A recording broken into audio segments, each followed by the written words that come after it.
Yeah,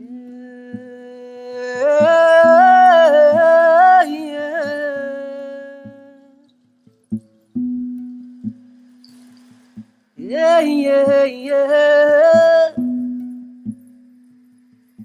Yeah, yeah, yeah.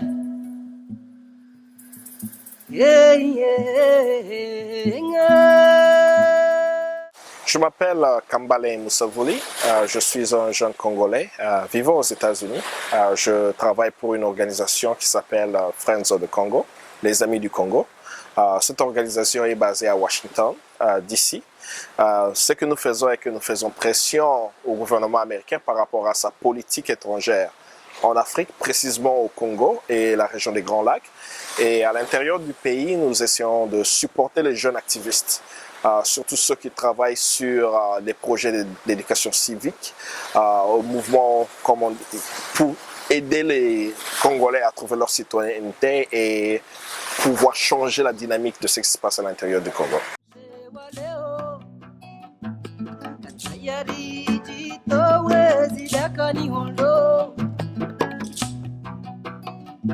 Je suis à Dakar pendant ce temps ici pour vraiment rencontrer la jeunesse du Sénégal. Nous sommes dans une délégation panafricaine où nous essayons de comprendre la dynamique entre l'Afrique de l'Ouest, l'Afrique sud-saharienne en général. Qu'est-ce qui motive les jeunes à s'engager et si ces jeunes comprennent ou utilisent l'idéologie panafricaine dans leur mobilisation. Nous avons pu rencontrer certaines organisations quand nous étions ici et on a pu échanger, échange d'expériences et ce que j'ai vraiment apprécié, surtout en visitant Dakar, c'est quand j'ai vu où se trouvait Y'en a marre, vraiment dans la communauté, engagée, et quand on était là dans leur espace, on a pu voir les aînés sénégalais. Il y avait des aînés qui sont venus là, qui se sont battus pour l'indépendance et qui ont remis un prix à Y'en a marre, disons qu'ils sont aujourd'hui les jeunes qui leur donnent une fierté et qui continuent leur lutte qu'ils avaient faite dans les années 50-60.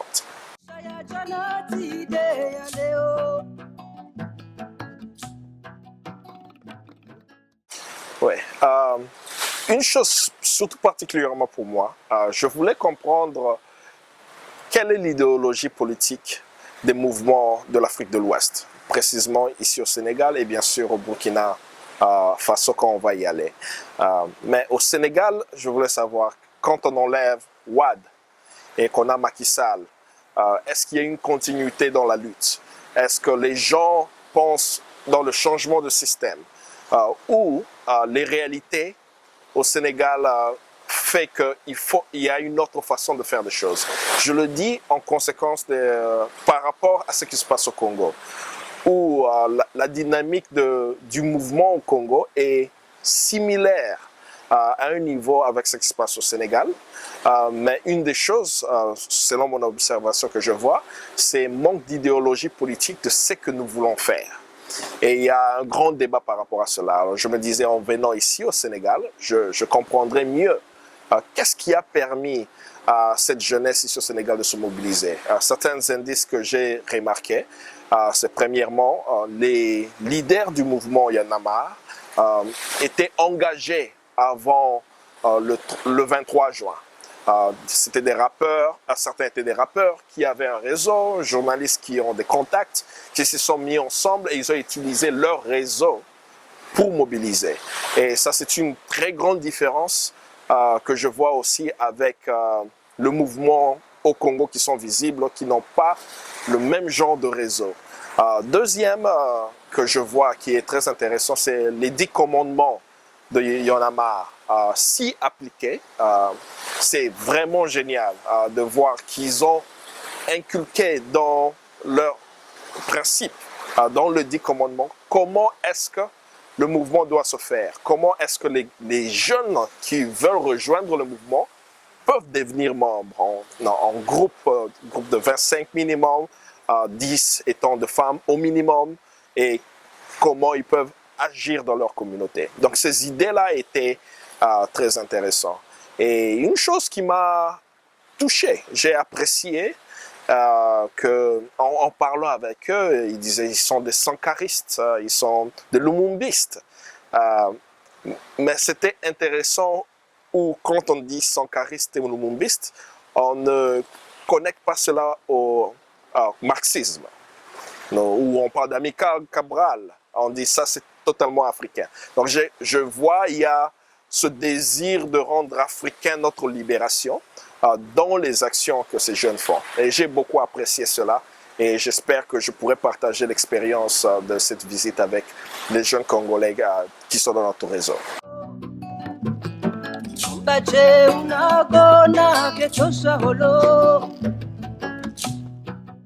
Oui, et je voudrais préciser, au Congo, il y a plusieurs mouvements. Les mouvements qui ont accès aux médias, surtout c'est Lucha et Filimbi. Le Filimbi en question, pour ne pas entrer dans trop de débats et polémiques, ces jeunes n'ont pas une historique avant le 15 mars de 2015 d'avoir organisé avec la communauté congolaise sur terrain. Et ça, c'est une lacune. Si on n'a jamais visité les banlieues congolaises, on est allé dans les fins fonds des villages pour rencontrer le peuple souverain, c'est difficile aujourd'hui de parler et penser qu'il y aura une masse qui sortira. J'ai toujours utilisé l'exemple où qu'on a des jeunes qui ont été emprisonnés, mais il n'y a pas des milliers et des milliers de gens qui sortent à l'extérieur pour crier leur libération à l'intérieur du pays. Et on peut voir cette différence à cause de cette lacune qui existe de mobilisation sur terrain avec le peuple souverain de chaque jour.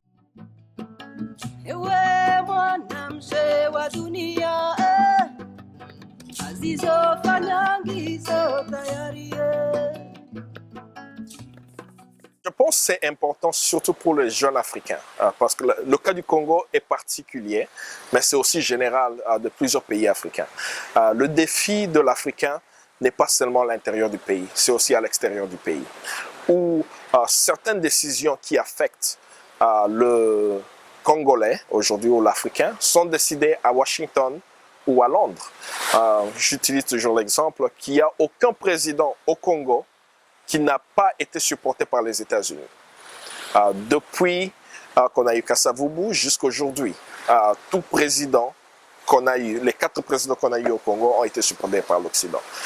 Quand on lit le livre de Kwame Nkrumah, Le défi du Congo, The Challenge of the Congo, dans ce livre, il dit le défi du Congo est interne, externe. Donc quand le peuple congolais mobilise à l'intérieur du pays, il doit aussi avoir une force qui fait pression aux impérialistes qui continuent à s'impliquer dans la situation au Congo. Maintenant, pour notre travail, nous le faisons à ce niveau-là, où nous faisons pression à Washington, nous exposons la politique américaine, surtout à leurs citoyens, parce que le peuple américain n'est pas informé de ce que le gouvernement américain fait. Quand le peuple américain sait, ils vont se mobiliser pour supporter les autres peuples opprimés au monde.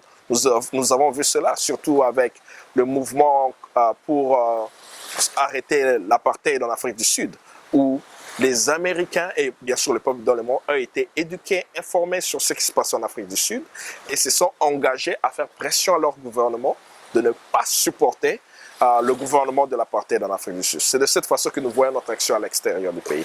Mais à l'intérieur du pays, nous sommes très particuliers. Nous savons que les leaders du Congo de demain, ce sont des jeunes. Ce n'est pas comme une phrase abstraite où tout le monde dit c'est la jeunesse qui est l'avenir du Congo. Mais la réalité est que la majorité de la population congolaise a moins de 18 ans.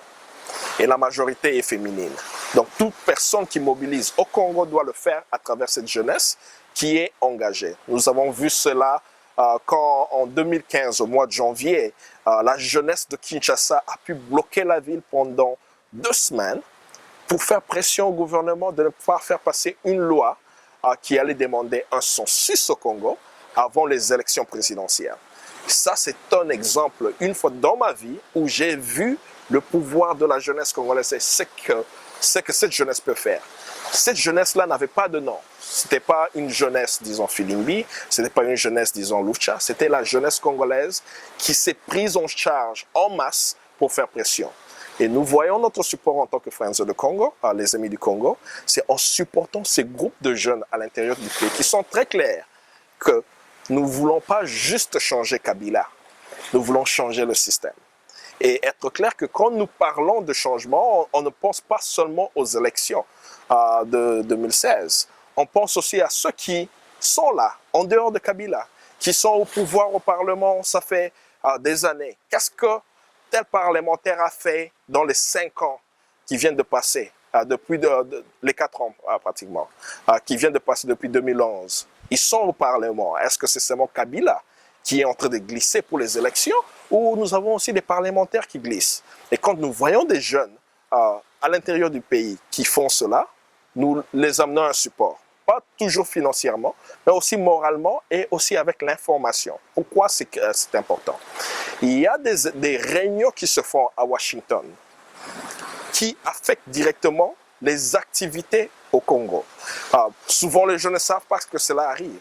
Quand nous voyons les politiciens congolais qui viennent à Washington pour rencontrer certains leaders du gouvernement américain, nous sommes présents pour faire pression à ces leaders, disant « Mais pourquoi vous n'allez pas dans les villages au Congo pour parler aux Congolais et leur dire ce qu'ils doivent faire pour vous aider dans votre plan? Mais vous venez à Washington pour raconter cela. » Le peuple congolais ne sait pas cela et nous partageons l'information de la réalité aux États-Unis, c'est que les politiciens congolais font à Washington quand ils viennent, et supporter aussi les actions des jeunes qui sont engagés dans les actions civiques à l'intérieur du pays.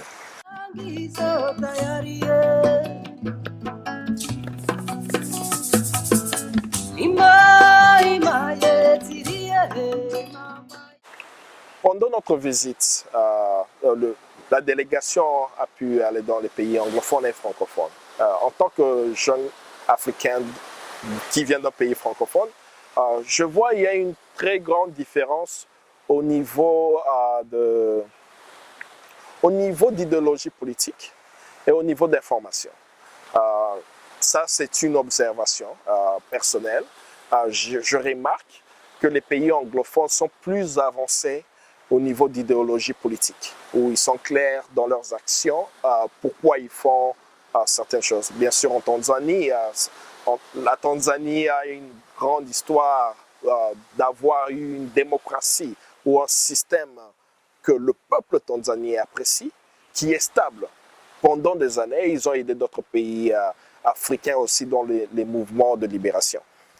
Mais quand on voit cet exemple-là, je voudrais voir cela aussi au Congo. Est-ce qu'on peut avoir ce genre de transition au Congo pacifique où le peuple aussi est engagé de la même façon? Malheureusement, chez nous au Congo, nous avons un gouvernement qui n'est pas similaire au Sénégal. J'utilise toujours l'exemple du Congo et du Sénégal où au Congo, on tire sur la masse. On les tue, on les emprisonne. Donc on a un régime très brutal et sanguinaire qui ne permet pas facilement à la population de parler ouvertement. Et nous espérons, selon moi, j'espère que le Congo ne peut être libre que quand tous les Africains comprennent l'importance stratégique et géopolitique du Congo par rapport à sa position. C'est le seul pays africain qui a 9 pays frontaliers. C'est un des pays africains le plus riche au monde, qui a des ressources immenses, qui peuvent aider dans le développement de l'Afrique.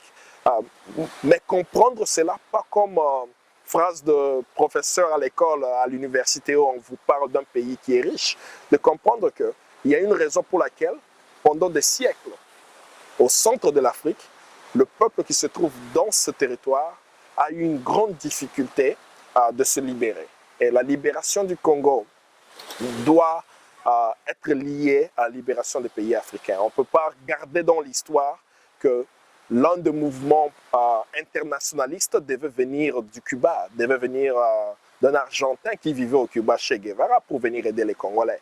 Il faudrait qu'on change cette discussion où on se dit, nous voyons ce qui se passe au Congo et nous allons participer à cette libération. Quand le Congo est libre, toute l'Afrique en bénéficiera.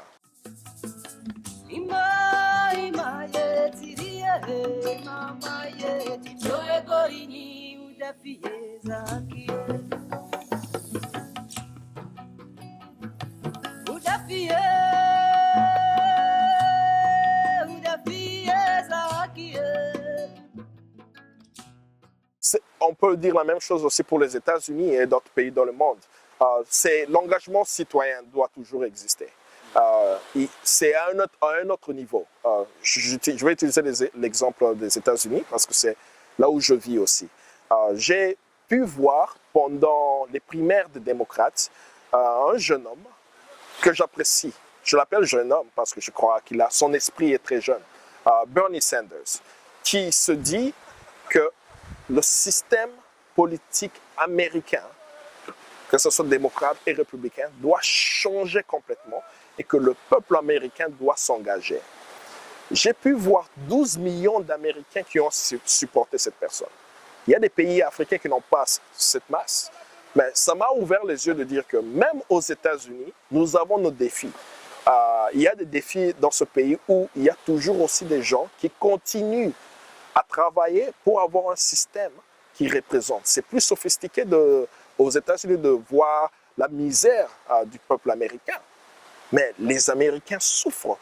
La masse, comme on dit, le working class. Le peuple américain souffre où ils ne parviennent pas à vivre le jour, ils ne parviennent pas à payer le minerval de leurs enfants, ils ne parviennent pas à payer le loyer. Mais vous avez l'impression que, de l'extérieur des États-Unis, que tout se passe bien. Et si tout se passait bien, Bernie Sanders n'allait pas exister. Bernie Sanders a pu démontrer aux Américains et à l'extérieur du monde que nous devons continuer à se battre parce que le système qui opprime l'Afrique, le système capitaliste qui opprime l'Afrique, c'est le même qui opprime les Américains. Et quand ces peuples comprennent que c'est le même système, même si c'est plus sophistiqué aux États-Unis de le voir facilement, chez nous, on le voit très, très facilement. J'arrive ici, c'est une anecdote, j'arrive ici au Sénégal, c'est un pays francophone, mais l'influence des États-Unis que j'ai vue ici, à Dakar, me choque. Je pensais que j'allais voir plus d'influence française ici au Sénégal en 2016, mais ce n'est pas ce que j'ai vu, où je vois cette présence très palpable. Et c'est la même chose que je vois au Congo, où l'ambassade des États-Unis est trop engagée à entrer dans des mouvements des jeunes qui souvent ne comprennent pas l'histoire. Je peux ajouter même un contexte où je dis le peuple congolais et certains individus de l'extérieur du Congo se sont battus pour enlever Mobutu avec le support des Américains. Laurent Kabila est devenu président.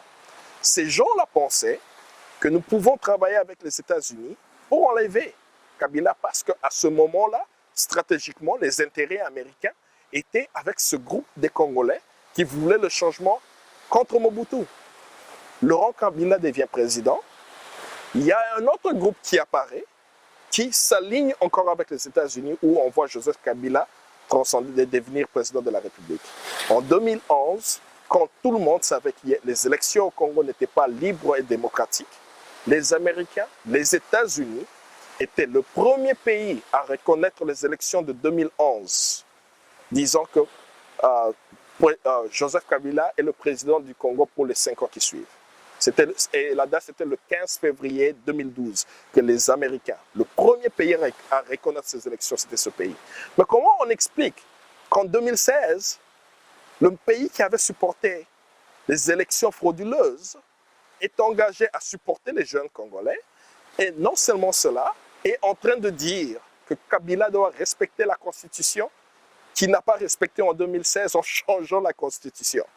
Mais certaines personnes ne prennent pas ce contexte, disant qu'aujourd'hui, les Américains sont avec nous, donc on va aider Kabila à partir rapidement avec leur support, sans oublier que ses intérêts, ce n'est pas l'intérêt du peuple congolais ou du peuple africain. Et c'est ça qui me fait mal, mais j'ai aussi cet espoir parce que, en dehors de ce qui s'écrit dans les journaux, quand je vois la jeunesse congolaise qui se lève, j'ai donné l'exemple de 2015, au mois de janvier, des jeunes qui ne seront jamais dans les journaux, qui se sont mobilisés dans les quartiers, qui ont fait pression au gouvernement.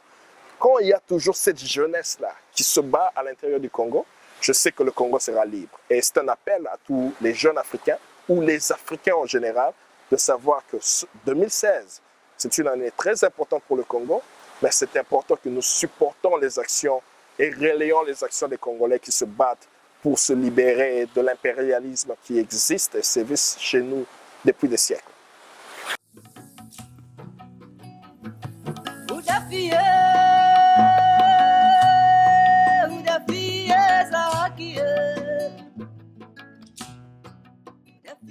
Ouais. On doit être très sophistiqué quand on vit dans un système qui est sanguinaire, comme je dis au Congo. On doit devenir très sophistiqué et travailler souvent en coulisses avec certaines personnes. Il y a des gens qui le font et ça, c'est la seule expérience que je peux partager. C'est pas facile que souvent un des jeunes au Congo me dit ça. Tu es à Kin, tu te bats, mais il y a d'autres personnes qui ne sont pas à Kin, qui te disent de faire des actions qui peuvent t'amener à mourir. Mais on n'a pas de choix pour nous en tant que Congolais. Si on ne se libère pas, c'est toute l'Afrique qui va souffrir. Et comment on devient sophistiqué, c'est en se créant des relations, surtout des relations panafricaines. Un exemple, c'est cette délégation qui est en train de passer ici. Nous essayons de rencontrer d'autres jeunes pour que quand les jeunes Congolais seront dans la rue en train de se battre, ils auront des alliés en dehors du Congo où ils peuvent faire passer l'information qu'on est en train de tirer. Quand il y a comme une lampe ou une torche, une lumière sur ce qui se passe dans le noir au Congo, c'est plus difficile pour un régime sanguinaire, brutal, de tuer son peuple quand le monde le sait. Nous avons vu ça en Afrique du Sud, quand on commençait à exposer le massacre de Soweto et que c'était dans le média, c'était dans le monde, ça a pu aider les gens à l'intérieur du pays. Mais on n'a pas de choix. Fanon le disait, que chaque génération doit trouver sa destinée avec une relative obscurité. Et j'utilise toujours cet exemple-là. Pour moi, la façon dont, quand je lis cette phrase, je comprends qu'il dit que la jeunesse trouvera une solution à ces problèmes sans même savoir si la solution que cette jeunesse a prise est la correcte. Amen. Si on voit Dr. King, je ne pense pas à 30 ans, quand il agissait, il avait un contexte de l'impact de ses actions. Mais il le faisait avec une idéologie politique, sachant qu'il est dans le droit chemin et convaincu de ses pensées politiques. Et aujourd'hui, on voit la même chose. La jeunesse congolaise, la jeunesse africaine, avec une idéologie politique claire, qui continue à agir pour la libération de son peuple, sans même savoir si les actions auront un impact, doit continuer à le faire et passer le flambeau à la jeunesse qui viendra après pour continuer cette lutte. Espérons que nous serons la jeunesse qui vont faire briller l'Afrique et transformer l'Afrique pendant notre temps sur ces terres.